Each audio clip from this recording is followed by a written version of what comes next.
Now, for those of you who may not be aware, I have a weekend program with House Speaker Mike Johnson. It's called This Week on the Hill. It airs on the Salem Radio Network, Salem News Channel, Salem Podcast Network, and townhall.com. If you haven't tuned in to that yet, I encourage you to visit thisweekonthehill.com. Now, Speaker Johnson joined me this past weekend to discuss. In fact, he was literally on his way from one city to the next for his American Revival tour through the swing states. And he joined me to talk about Israel's elimination of the mastermind behind the October 7th massacre, Hamas leader Yahya Sinwar in Gaza. In case you didn't hear it, here it is.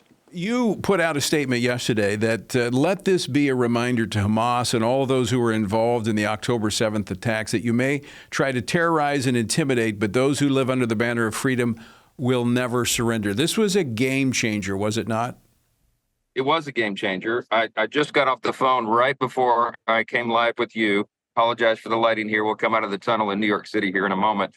I was on the phone with Speaker Ohana, who is my counterpart in the Knesset. That's the equivalent of the Congress in Israel. And he was giving me his firsthand account of where we are and how things stand. And I was glad to hear his report. They're very encouraged in Israel.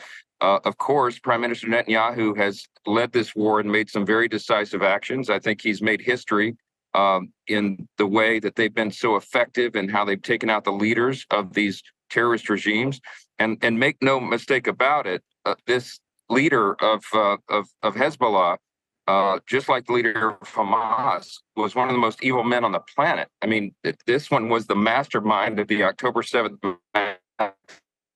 more than a year ago now, and has been the leader of all sorts of evil plots and a great enemy of America. So this was a service to all mankind, and we have to stand unequivocally with Israel right now as they continue to prosecute this war and try to bring an end to the conflict. We're entering now a new moment of security and freedom in Israel, and they've got to finish the job. So, Mr. Speaker, what message does this send to Iran? How do they interpret this? Well, they need to interpret this very clearly. I've tried to speak with clarity and conviction. I've encouraged the White House and our leaders in President Biden's cabinet to do the same. That we have to send the message to Iran that their actions will not be tolerated. That America will stand with Israel, and we will take care of these evil plots. I sent out a message this week, Tony, as you saw, to the leaders of Iran. I put it out on social media. They have an assassination plot against President Trump, our nominee for president, to be the 47th president of the United States.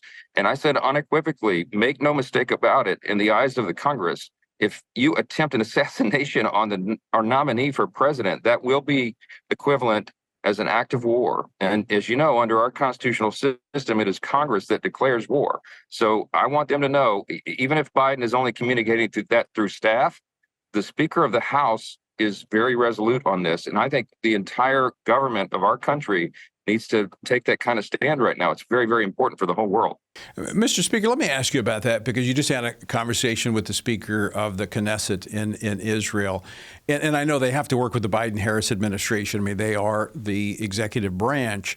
But I think it's evident that without a solid support within Congress, Israel would be in a real jam right now.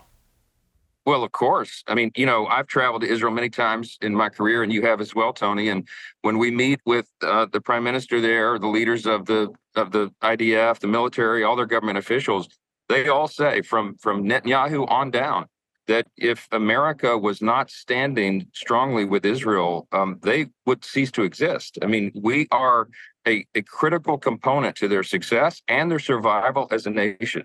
And when America speaks with conviction on this, we speak with moral clarity, which we need to do right now more than ever, in favor of Israel and against anti-Semitism and against Iran and these terrorist regimes and all of their proxies.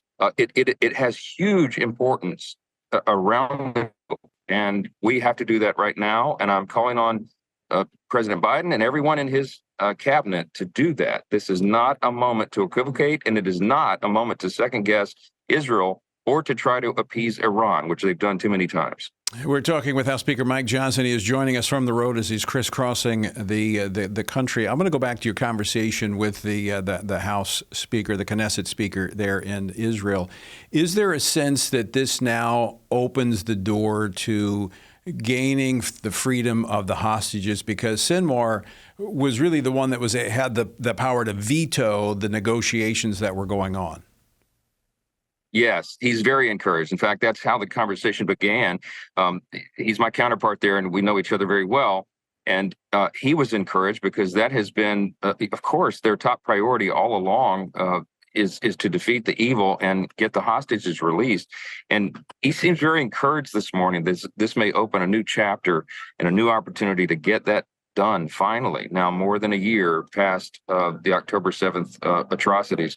And we certainly need to pray, Tony, that they can. I mean, this is a biblical admonition, of course. You pray for the peace of Jerusalem and Israel, and certainly those families that have had to endure so much, for the hostages that are still yet being kept. So hopefully, prayerfully, that can be done now. Mr. Speaker, we just have about a minute left in this segment. And I said you've been crisscrossing the country. I'm actually seeing a few more gray hairs there. Is that reflective of the schedule? Yes, and I pray that it's all going to pay off. As of this morning, we will have done campaign events in 231 cities across 40 states. I'm leaving New York City in a moment. Nebraska and then Iowa today. We'll be all around the country all the way through November 5. In this month alone, in October, I'll do more than 65 cities in 24 states. We're going to leave it all on the field, Tony, but it's going to pay off. That was my conversation with House Speaker Mike Johnson during our weekend program, This Week on the Hill.